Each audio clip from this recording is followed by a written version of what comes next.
Kabayan, may OFW e-card version 2 ka na ba?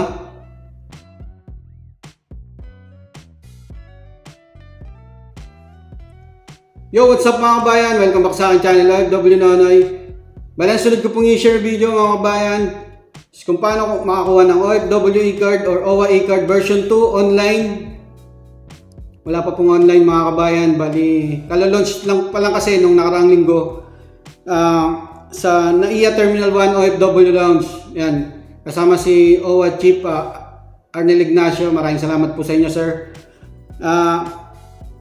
Yan, nakalagay po dito, lahat ng OFW OWA members ay entitled sa e-card na libre or walang bayad. Sa mga kabayan natin na nasa bakasyon at pabalik ng abroad, agahan nyo lang po yung alis nyo, punta po kayo sa OFW Lounge. Ang requirements lang naman para makakuha ng e-card, i-present lang yung kahit anong proof ng OWA membership, gaya ng OWA receipt, OEC or Overseas Employment Certificate, or kaya kung meron kayong dating OWA e-card katulad po na ito, at kahit passport okay lang, nakalagay naman po dito eh, basta OFW. So ayan na,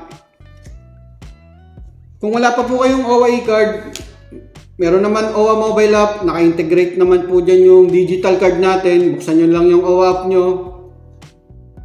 Ayan, OWA mobile apps, may ano po tayo, video po tayo nito kung paano ma-verify yung account natin. Click nyo lang yung sa gitna, nasa baba yung tab. Ayan, OWA e-card. Ayan po yung digital card natin sa mobile app.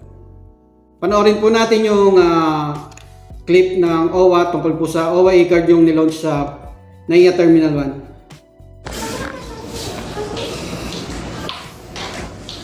Ayan po sa Sir Arnel.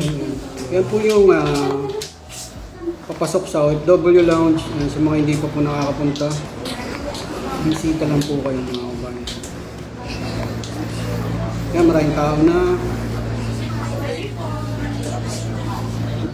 Maswerte po tayo mga kabayan, meron tayong isang OWA administrator na mabait, kalabiro at madaling pong lapitan. Ayan, nakikipagbiruan pa po siya sa mga staff at saka sa mga OFW.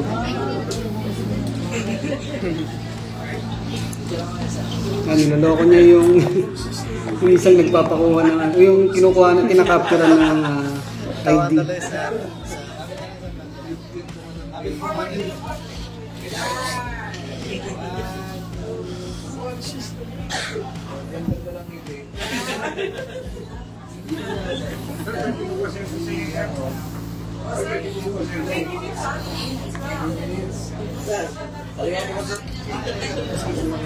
Okay, maraming picture po sa kanya.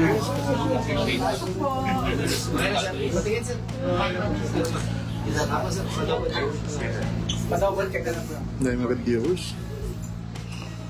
Okay na ba sir?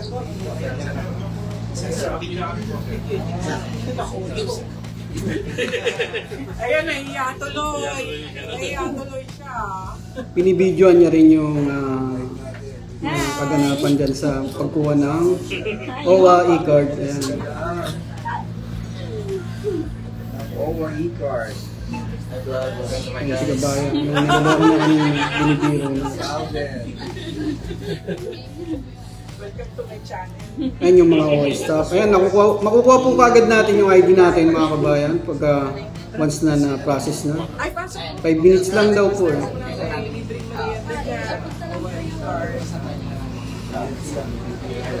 Ayan, marami nang nag-selfie. Kapag selfie na rin po ako dati nung one time na pumunta ako sa main OWA main office sa Ortigas. Parang nakalimutan ko. Ayan mga kabayan, may libre rin pong pagkain dyan. Habang naghihintay kayo ng pila, pwede kayong magpahinga dyan at tumambay. Medyo matagal pa po yung flight nyo. May libreng pagkain at may libre pong wifi po dyan sa OFW Lounge sa mga hindi pa po nakakalim at hindi pa nakakapunta.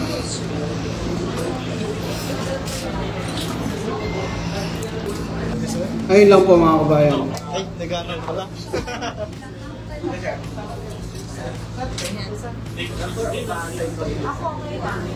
Ayun, maraming salamat po Sir Arnel at sa buong staff ng OWA at ganun din sa DMW, sa mga proyekto po para sa mga OFW.